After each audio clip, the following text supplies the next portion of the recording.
صلی علی رسولہ الکریم اما بعد فاعوذ باللہ من الشیطان الرجیم بسم اللہ الرحمن الرحیم قال اللہ تبارک وتعالی فی القرآن المجید والفرقان الحمید شہر رمضان الذی انزل فیہ القرآن هدى للناس وبينات من الهدى والفرقان صدق الله العظيم وصدق رسوله النبي الكريم ونحن على ذلك لمن الشاهدين والشاكرين والحمد لله رب العالمين. درود شریف پر اللهم صل على محمد وعلى آل محمد كما صليت على إبراهيم وعلى محمد وعلى آل محمد. میرے واجب الاحترام بھائی بزرگوں دوستوں، رمضان المبارک کی بابرکت گھڑیاں بہت تیزی سے گزر رہی ہیں، تو میرے واجب الاحترام اللہ تعالیٰ نے اس مہینے میں قرآن نازل کیا، تو میرے واجب الاحترام اگر 7 ورقہ زمین پر پڑا ہو تو اس کی اتنی قدر نہیں ہوتی، اگر اس ورقے پر قرآن مجید کی آیات مبارکہ لکھ دی جائے تو اس کی شان ہی الگ ہو جاتی ہیں. اسی طرح باقی 11 مہینے ہیں وہ الگ ہیں، لیکن اس مہینے کی شان الگ ہے.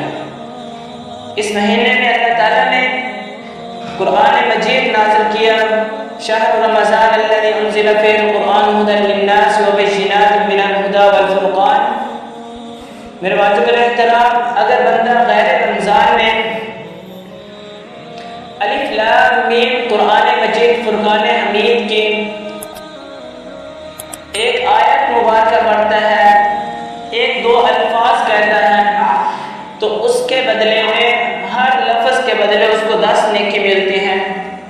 تو میرے بھائی بزرگوں دوستوں، اس مہینے میں اگر صرف بندہ لا الہ الا اللہ یا الف لام میم یہ 3 الفاظ کہہ دیتا ہے، ہر لفظ کے بدلے اللہ تعالیٰ 70 نیکی دیتے ہیں.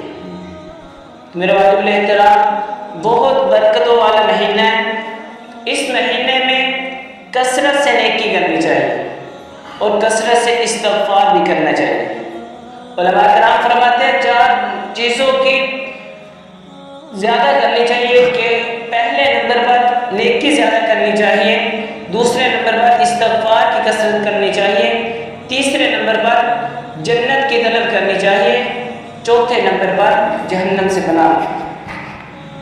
تو میرے واجب الاحترام آج 19 رمضان، آج بعد نماز مغرب بعد آپ میں سے ایسے بھی ہیں جنہوں نے اعتکاف بیٹھنا ہے، تو اس حوالے سے گفتگو کروں گا کہ اللہ تعالیٰ سے دعا ہے کہ اللہ تعالیٰ مجھے حق اور سچ کہنے کی توفیق عطا فرمائے.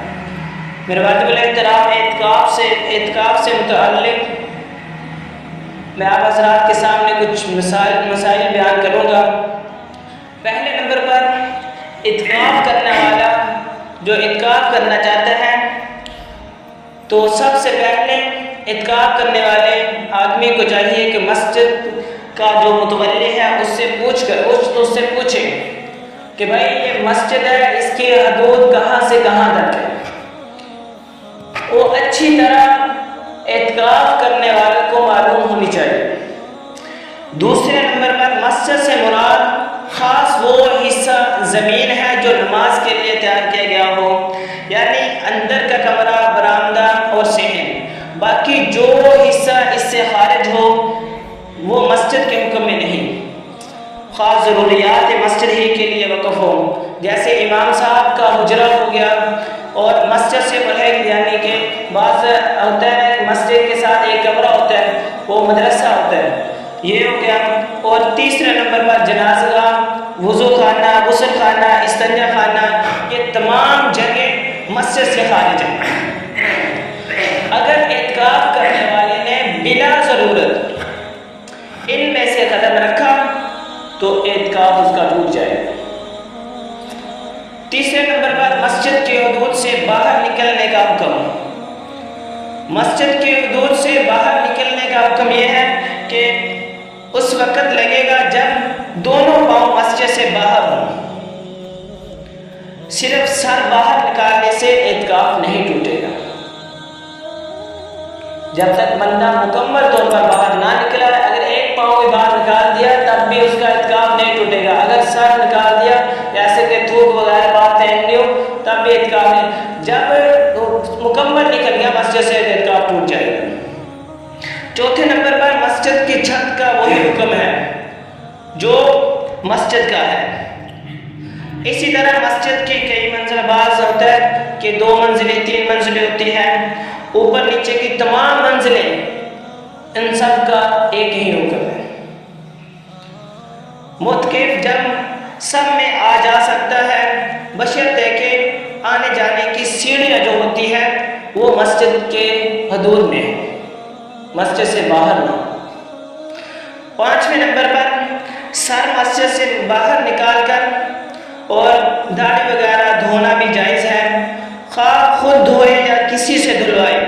اسی طرح جو پانی جو ہے مستعمل ہو جائے استعمال ہو جائے، کوئی بڑا برتن اپنے ساتھ رکھ کر منہ یا سر مسجد میں دھونا چاہیے، بلکہ وضو بھی کرنا چاہیے.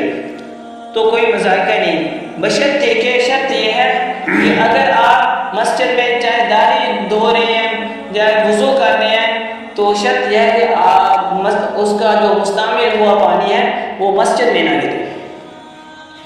6ویں نمبر پر کوئی ضروری کام درپیش ہو تو بیوی یا کوئی محرم خاتون ماں بیٹی بہن اور بھتیجی وغیرہ مسجد میں آ کر معتکف سے ملیں.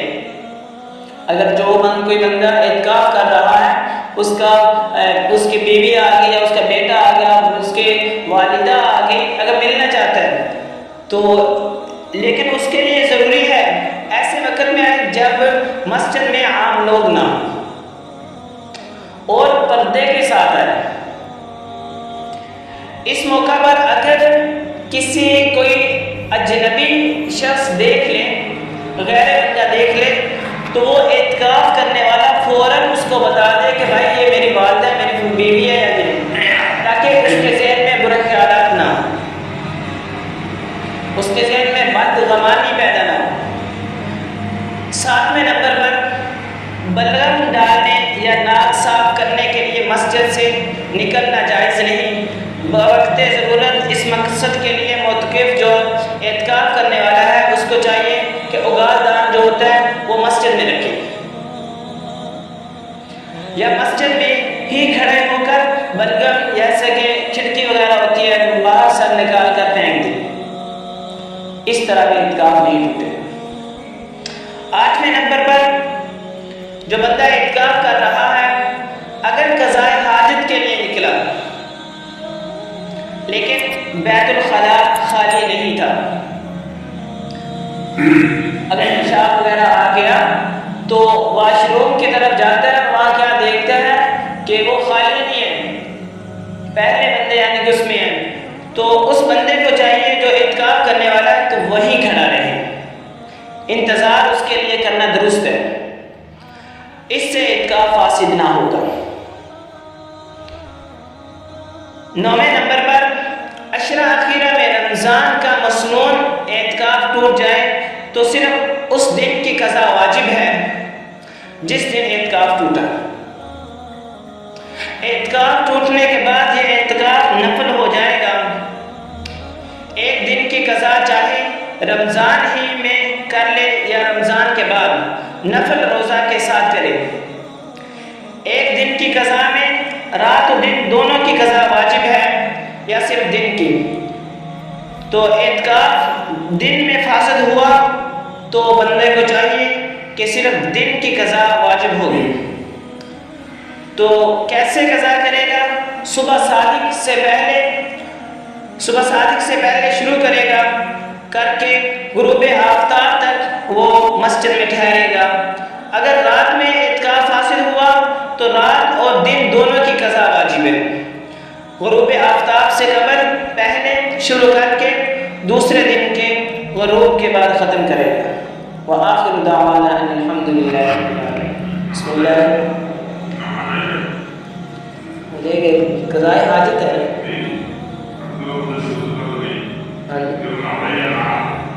غسل فرض نہیں. یہ والے آنے کہ اس وقت ناوے دن مسجد کوئی بندے نہیں چھپ کر لانا چاہیے. بسم اللہ الرحمن الرحیم الحمد للہ رب العالمین والعاقبۃ للمتقین اللهم صل علی سیدنا مولانا محمد وعلی آل سیدنا مولانا محمد وبارک وسلم. اللهم تسلم والسلام تبارك يا ذا الجلال والاکرام. اللهم انی علی ذکرک و شکرک و حسن عبادتک. ربنا لا تزغ قلوبنا بعد إذ هديتنا وهب لنا من لدنك رحمة إنك أنت الوهاب. ربنا آتنا ما وعدتنا على رسلك ولا تخزنا يوم القيامة إنك لا تخلف الميعاد. رب اغفر وارحم وأنت خير الراحمين واحفظ لهم